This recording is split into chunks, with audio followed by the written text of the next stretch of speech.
19ला कोरी पाटी होती, आता 24ला 5 वर्षाचा हिशोब द्यावा लागेल.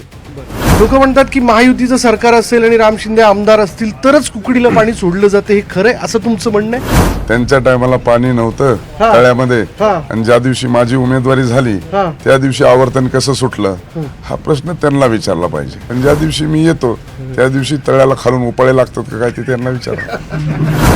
त्याच्यामुळे निवडणुकीचा जुमला खेळत आहेत. त्यांचे लोक बसवा, आमचे लोक बसवा, आमचे लोक त्यांना प्रश्न विचारतील, त्यांचे लोक मला प्रश्न विचारतील.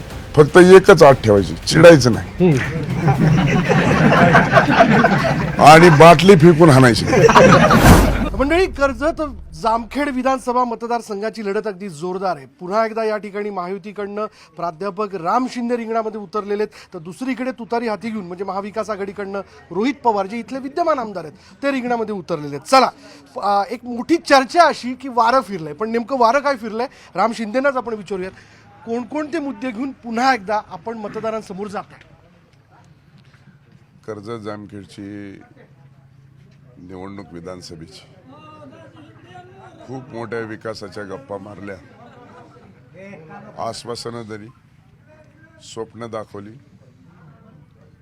19ला कोरी पाटी होती, आता 24ला 5 वर्षाचा हिशोब द्यावा लागेल.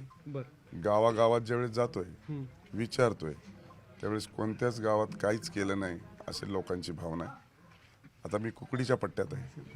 3 वर्ष कुकडीचं पाणीच या भागाला मिळालं नाही हा आरोप आहे. ज्यावेळेस महायुतीचं सरकार आलं, मी विधान परिषदेवर आमदार झालो, त्यावेळेस कुकडीचं आवर्तन आलं. आणि त्यामुळं जे आमच्या भागामध्ये स्वप्न दाखवलं, जे आश्वासनं दिली, खोटं बोलले, त्याचा आता लेखाजोखा आणि हिशोब मात्र जनता केल्याशिवाय राहणार नाही. प्रचंड असा प्रतिसाद आहे. आपला माणूस आहे, हक्काचा माणूस आहे, वेळ प्रसंगी संघर्ष करतो, प्रशासनाला धारेवर धरतो, विधानसभेमध्ये आवाज उठवतो आणि शेतकऱ्याच्या हितासाठी सातत्यानं रस्त्यावर राहतो. ही भूमिका घेऊन मी आज लोकांच्या मध्ये गेलोय. लोकांचा प्रचंड असा उत्स्फूर्त प्रतिसाद आहे. राम शिंदेजी, अशी एक चर्चा आहे किंवा मी जेव्हा बाजारपेठेत लोकांशी गप्पा मारतोय तेव्हा मला असं कळलं, लोक म्हणतात की महायुतीचं सरकार असेल आणि राम शिंदे आमदार असतील तरच कुकडीला पाणी सोडलं जाते, हे खरंय असं तुमचं म्हणणं आहे? त्याच्यामध्ये हे लोकांचं म्हणणं बरोबरच आहे. मी ज्यावेळेस विधानसभेमध्ये विरोधी पक्षाचा आमदार होतो आणि आमच्यावरती वरच्या भागातली लोक पाण्यासाठी अन्याय अत्याचार करत होती, त्यावेळेस आत्मदहनाचा इशारा देत मी जिल्हाधिकारी कार्यालयाच्या मध्ये घुसलो आणि जिल्हाधिकाऱ्यांना रात्री 2 वाजेपर्यंत वेटीस धरलं, पण पाणीच आणून दाखवलं. हे लोकांच्या मनामध्ये ध्यानामध्ये. त्यामुळं मी माझ्या लोकांसाठी, जनतेच्या हितासाठी मी कधीच तडजोड करत नाही. मी माझं लक्ष भेदण्यासाठी काम करतो, ही माझी जनतेची भावना आहे. त्यामुळं कुकडीचं पाणी आणावर तर राम शिंदेनीच, ही भावना झालेली आहे.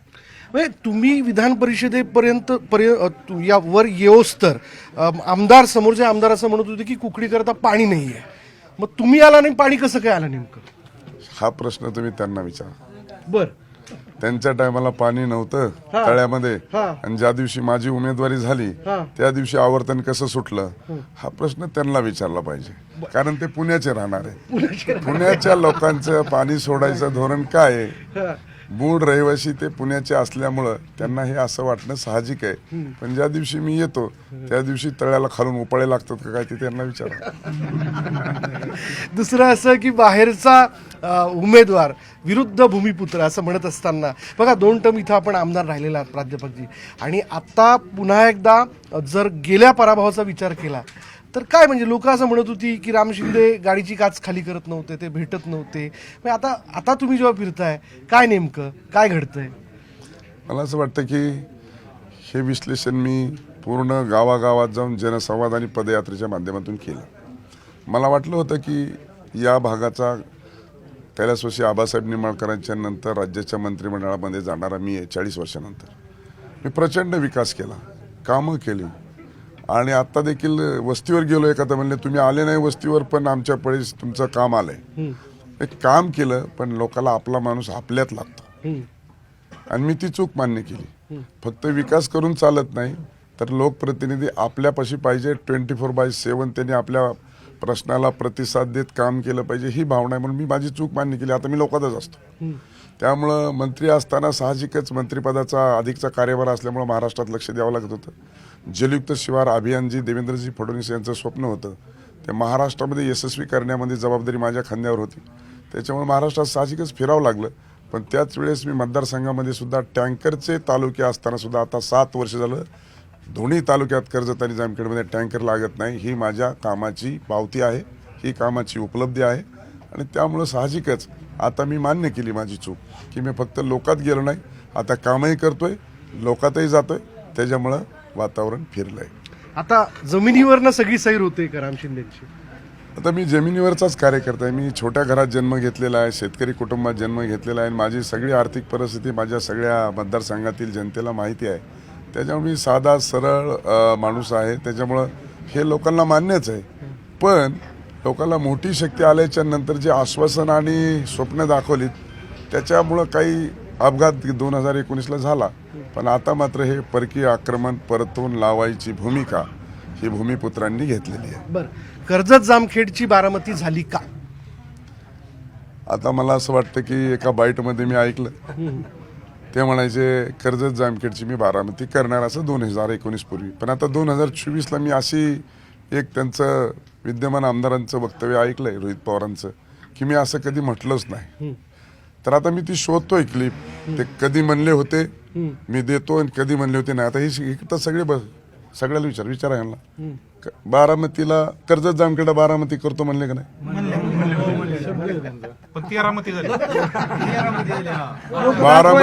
बारामती झाली नाही, भानामती झाली आणि ते निवडून आले. मुलांची लग्न सुद्धा करतो. असं सगळे लोक बोलतायत. असं काय नाही. तुम्हाला ऍक्सिडेंटली तुम्हाला विचारा म्हणलं रिस्क आहे का नाही. हे जर उलट बोलले असते तर मग राम शिंदे अडचणीत आला असतं नाही. त्यामुळे हे जनतेचं मत आहे, हे उत्स्फूर्त मत आहे. त्याच्यामुळं त्यांनी जे स्वप्न दाखल ते काय केलं. बैलगाडा शर्यत, दहीहंडी, खेळ पैठणीचा, त्याच्यानंतर आता स्टेडियम काढतो म्हणले. आता काय स्टेडियम काढणार? हे स्टेडियम बारामतीला आहे का? पवार साहेबाच्या 60-65 वर्षात बारामतीला स्टेडियम काढून IPL मॅच झाली का? T20 झाली का? मग राशीनला कशी होणार हे जरा समजून सांगितलं पाहिजे त्यांनी. त्याच्यामुळे निवडणुकीचा जुमला खेळत आहेत. पण आता कर्जत जामखेडच्या जनतेने ठरवलंय, त्यांची भूमिका ओळखलेली आहे. आता 20 तारखेला त्याचा निर्णय होईल. 23 तारखेला छानमध्ये त्यांना त्यांच्या पिंगळी गावामध्ये पोहोचवण्याची व्यवस्था लोक करतील. मग त्यांनी नेमकं 5 वर्षात केलं काय? ते फक्त एवढंच म्हणतात राम शिंदेनी केलं काय. तर मी म्हणतोय गावात मीटिंग लावा, त्यांचे लोक बसवा, आमचे लोक बसवा. आमचे लोक त्यांना प्रश्न विचारतील, त्यांचे लोक मला प्रश्न विचारतील. फक्त एकच आठ ठेवायची, चिडायचं नाही आणि बाटली फेकून हाणायची आणि दुसरं मोबाईल चावी वगैरे फेकून हाणायची. एवढ्या अटीवर बैठक लावा म्हणतो मी गावागावात. समोरासमोर चर्चेला तयार आहे कुठं बी. पण ते चर्चा करत नाही, नुसतं म्हणतात राम शिंदेनी काय केलं. राम शिंदेनी काय केलं? राम शिंदेनी 3,978 कोटीला सुधारित प्रशासकीय मान्यता दिली कुकडीला. भूसंपादनाचे प्रश्न आस्तरीकरण केलं. 200 कोटीचा रस्ता अमरापूर ते बिगवण केला. कोंबडी ते कर्जत 61 कोटी रस्ता केला. 30 कोटी रुपयाची पाईपलाईन कर्जतवरून याला आणली, उजनीवरून कर्जत आणली. पिण्याचा प्रश्न 40 वर्षातला निकाली काढला. देऊळगावला 400 KVचं 365 कोटी रुपये खर्च करून काढलं. सगळ्या तालुक्यामध्ये एक गाव असं शिल्लक नाही की तिथं डांबरीकरण नाही. हे मंत्रिपद असताना झालं. तुकाईचारी 22 गावामध्ये 27 पाझर तलावात पाणी सोडण्याचं काम प्रकल्प हाती घेतला. विशेष प्रकल्प आहे, मंत्रिमंडळाने मंजुरी दिली. त्याचबरोबर MIDCच्या संदर्भामध्ये त्यांनी राजकारण केलं. इन्व्हेस्टरचे पैशावरती त्यांना MIDC आणायची होती, पण मी शेतकऱ्याच्या डायरेक्ट शेतामध्ये MIDC आणली, मंजूर केली. अंतिम त्याची अधिसूचना देखील राज्य सरकारच्या माध्यमातून काढलेली. कितीतरी प्रचंड कामं सांगता येतील. आणि त्याच्यामुळं सगळ्या तीर्थस्थळाचा विकास देखील कोटी, 2 कोटी, 3 कोटी रुपये करून देखील आपण तीर्थस्थळाचा विकास केला. माझा प्रश्न असा आहे, मी जे कामं नावं घेऊन सांगतो त्यांनी निदान 5 तरी कामं नावं घेऊन गावाची सांगावीत, ही माझी किमान अपेक्षा आहे. जे जातीय समीकरण समोरच्यांच्या बाजूने जुळवण्याचा प्रयत्न सुरू आहे, म्हणजे मराठा आणि धनगर, हे कितपत त्यांच्या पथ्यावर पडू शकतं? त्यातनं काही भावनिक राजकारण केलं जाते असं तुम्हाला वाटतं का? मला वाटतं कर्तृत्वात कमी पडलं की माणसं जातीचा आधार घेतात. मला असं वाटतं की आपण जर विकास करायला लोकांच्या नजरेत विश्वासपात्र असेल तर अशा गोष्टीला थारा नसतो. मला वाटतं हे सगळी तमाम जनता आहे ना, हेच माझं मेरिट आहे.